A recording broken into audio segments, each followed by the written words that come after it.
In Counter-Strike Global Offensive, the Major is everything. There are other big tournaments with their own prestige and their own history, but majors are in a class of their own. The prize pool and the bragging rights stand apart. And until January, North America had yet to win a single one. Like, this was the joke that we had all weekend long, where it's like a Kazakhstani team won the major. Yeah. Where you at now, NA? Yeah. I mean, what up now, NA? Woo! like, Kazakhstan, you know? Yeah? Yeah.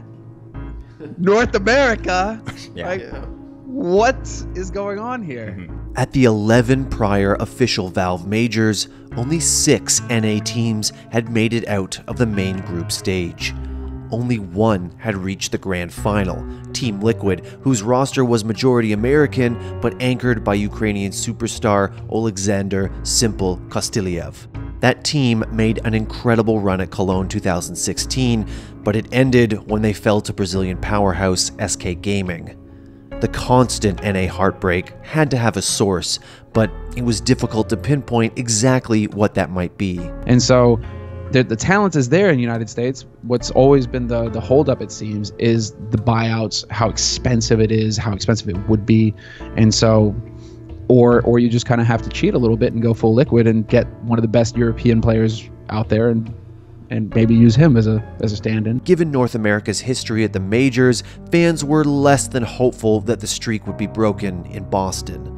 But the region's best bet was on Cloud9. The team had gone through changes in August of 2017, with Nothing and Shroud leaving the roster, which seemed to highlight internal strife. Kind of a couple weeks before it ended, I kind of felt there was definitely an internal conflict in the team. Things like that are kind of bound to happen. You got different age levels, different maturity levels, so stuff like that's just bound to come up. No point in getting into team stuff. I believe that stays within the team. There is always kind of a barrier, right? And this is the unwritten rule when it comes to players, is that whatever is happening in the team, you don't talk about it with that. It's like mob families or whatever, right? Whatever's happening in the family, that's family business, and you are not hearing about it, right? You're not talking about that to anybody else.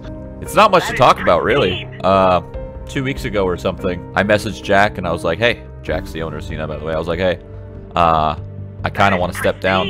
I would love to be your guys' backup. I want to see where full-time stream takes me. And he was super supportive. He's like, let's do it. Let's make it happen. Let the record state that I asked to see myself out. Replacing them were Tarek and Rush, who had recently completed a stint with Optic Gaming that included several high-profile victories.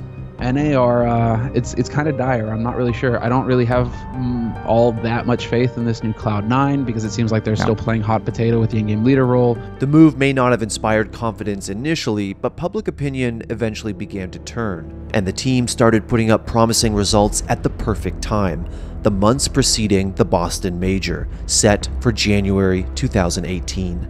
The strength of those results even led several analysts to rank them among the Major's top 5 teams.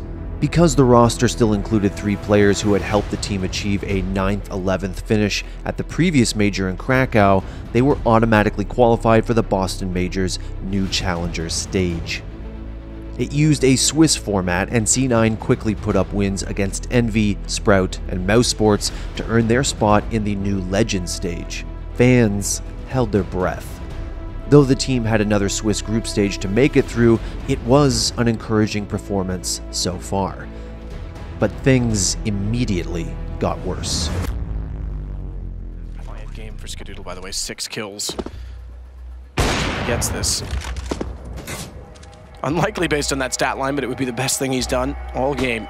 Flashed off in the open. There is the peak, there's the flashback, very important. Out comes Antares, gets nothing. Down to Paz, picks Rush out the air. And now another one from Paz. What else could he? Oh my goodness, Paz! 4 from him. Absolutely unbelievable there from him. Oh my god, the ace to take the match. Oh, could you ask for an ace at a better moment? Paz stepping up. Unbelievable. Down 0-2, Cloud9 looked like they would continue NA's major legacy by bombing out.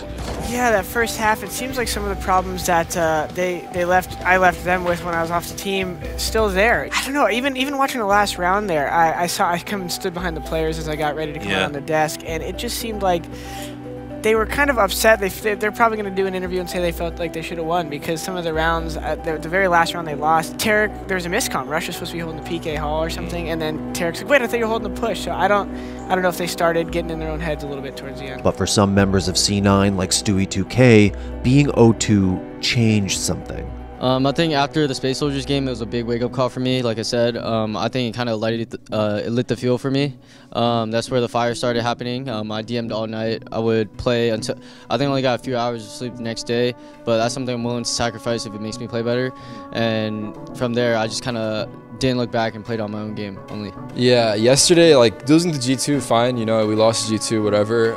Losing to Space Soldiers was a big hit because once you go 0-2, you know, like shit hit the fan, and you know, like now it's elimination matches only. With their tournament life now on the line, they first played against Virtus Pro, another 0-2 team thanks to the Swiss format. C9 put up a convincing 16-7 effort on Mirage and lived to fight another day. What he needs here is one frag, and then it really becomes very difficult for Taz. He crosses straight into the crosshairs, no trade. Oh, this is so hard for Snags. Can he do it? Goes around the corner, meets his demise at the hands of Skadoodle, and that's 15 now for Cloud9. Next, Astralis, a team that had won the previous E-League major in Atlanta, but struggled to find their form as an injury to Device affected their fortunes. But even with Device back, C9 overcame the Danish roster. Quickly rotate to each bomb site, both of them with eyes on A. High ground advantage. Oh, they spotted him. They definitely knew, and there's the kill. 16-6. Astralis set packing from Cloud9, who continue into the tournament. Now 2-2, there was only one single obstacle between North America and the bracket stage, Vega Squadron.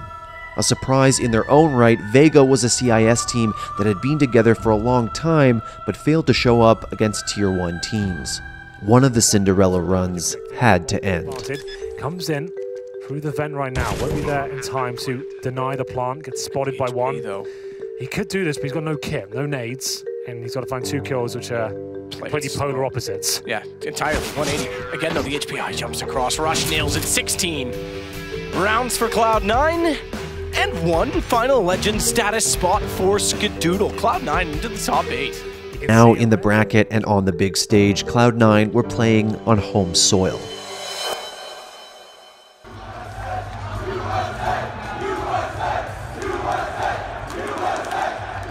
They would need to win a best-of-3 against G2 Esports to move on, and despite their earlier loss to the French powerhouse, they didn't just win, they won convincingly. Stewie versus Kenny, the smell of gunfire and freedom in the air, and Stewie picking up that kill, and Cloud9 are in the semi-finals.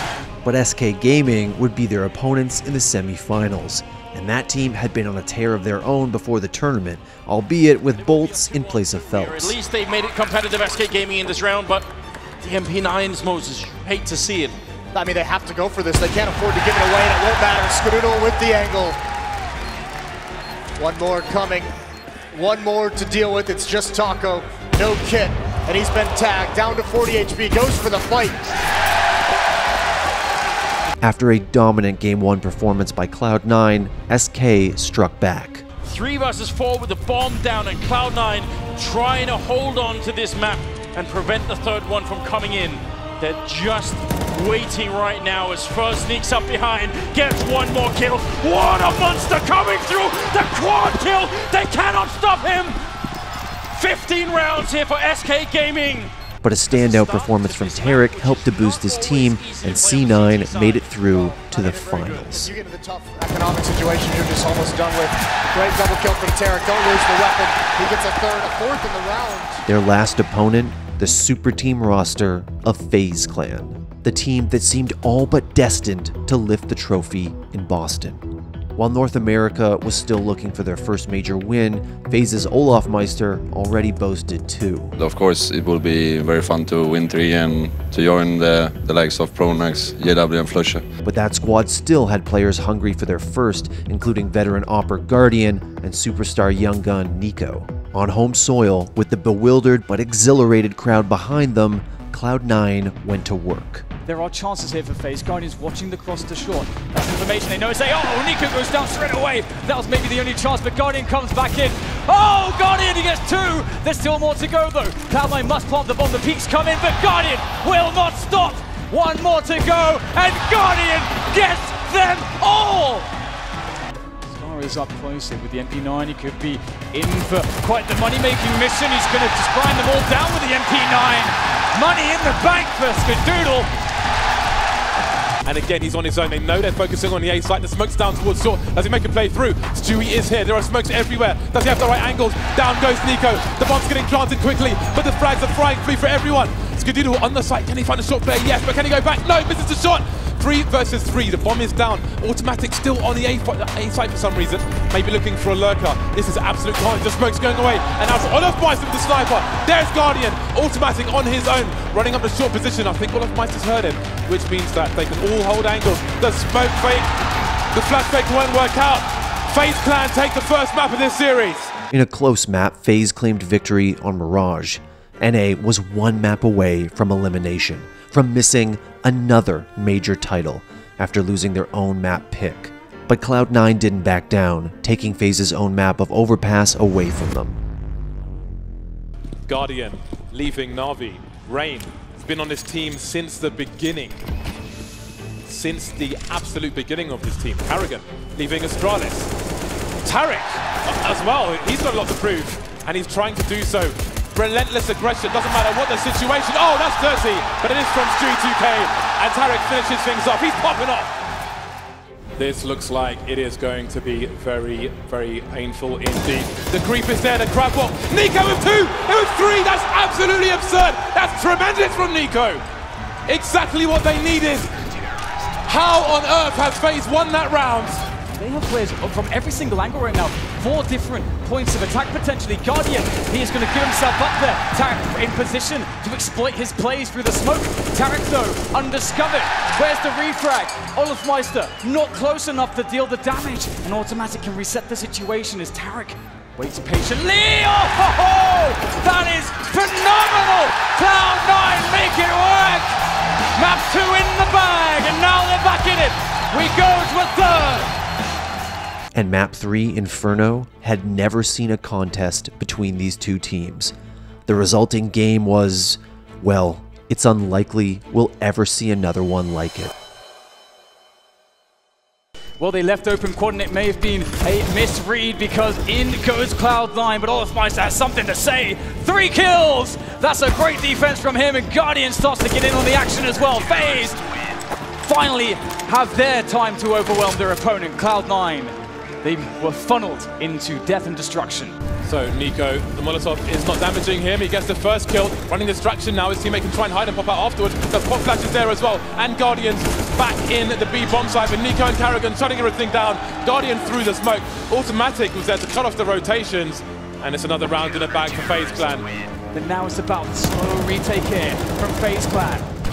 Are they going to play against the clock, FaZe Clan? Because there's 18 seconds, the bomb goes down again. It's got to be collected, but there are so many CTs running around. Someone's got to collect the bomb and plant it. It's being collected. Tarek takes one in the face. Carrigan gets punctured as well. Skadoodle must hold the line. It could be 2. 1 to the left, 1 to the right. Both if the timing's right. Rain's still alive. In the red, he's dead. Round number 7 for Cloud9. And FaZe Clan moving to 13 rounds. They are looking really good for it right now. Cloud9 are having a very hard time. They're up against a wall. Their economy is not in a good place. Stewie did his best. It wasn't enough this time. How much do they have left in the tank?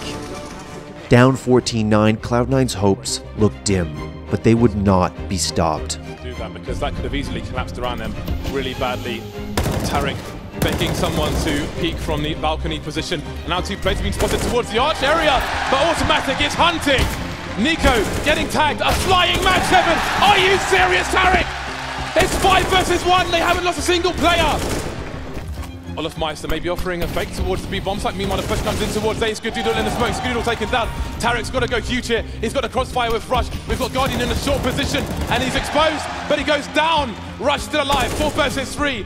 Spotting 1 player, maybe 2 towards the arch position. Now Olofmeister's on short, but it's a flash, and he's taken down. Tarek is not done with this major yet. Here it is, Tarek! They stay alive for one more round.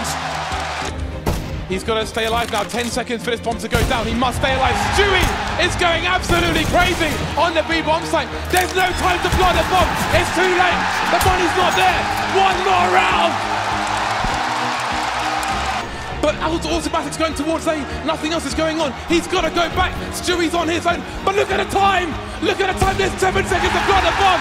They're trying to build pyramids, but there's no more play. Stewie's won the round. We're going to overtime. Cloud9 have done it! How have they done that?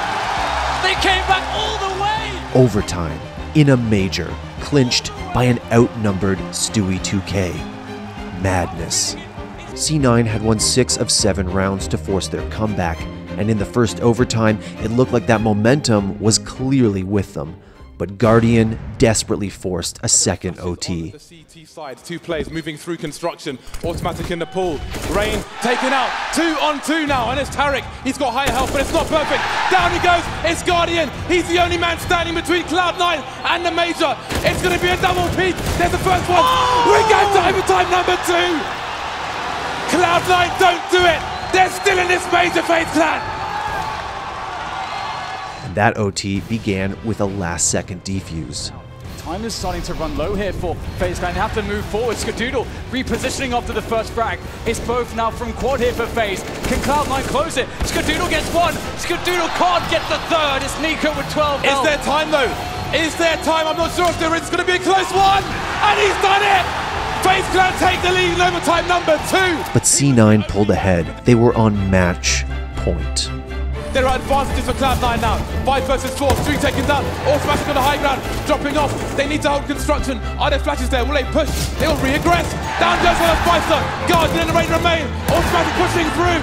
It's Guardian versus 2. Can he do it again? He's been in this position before to win FaZe around a very important, very crucial one. Can he deny Cloud9? We saw it from this position before. He cannot miss a single shot. Guardian waits patiently as Cloud9 sets the push up. Oh, it's happened! They made it work! Cloud9 are your E-League Major champions!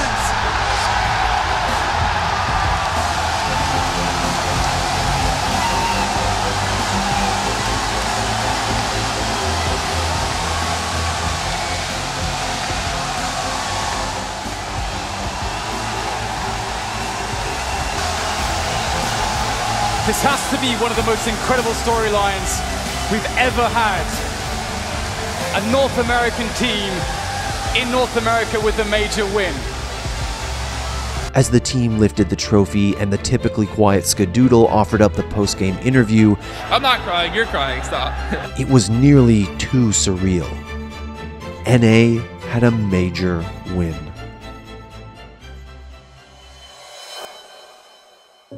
But it wasn't to last. Whether it was the issues that nothing spoke of or simply a wealth of new opportunities, the Cloud9 roster that won in Boston didn't make it to the London Major intact.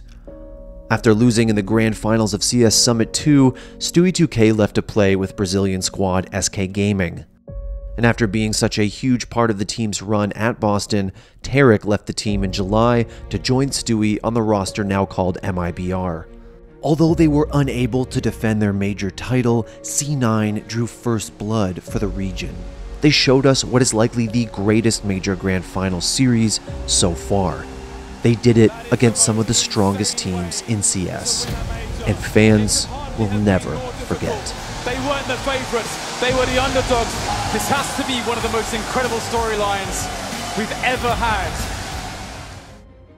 Thanks for watching. If you want more great content just like this, be sure to hit the subscribe button.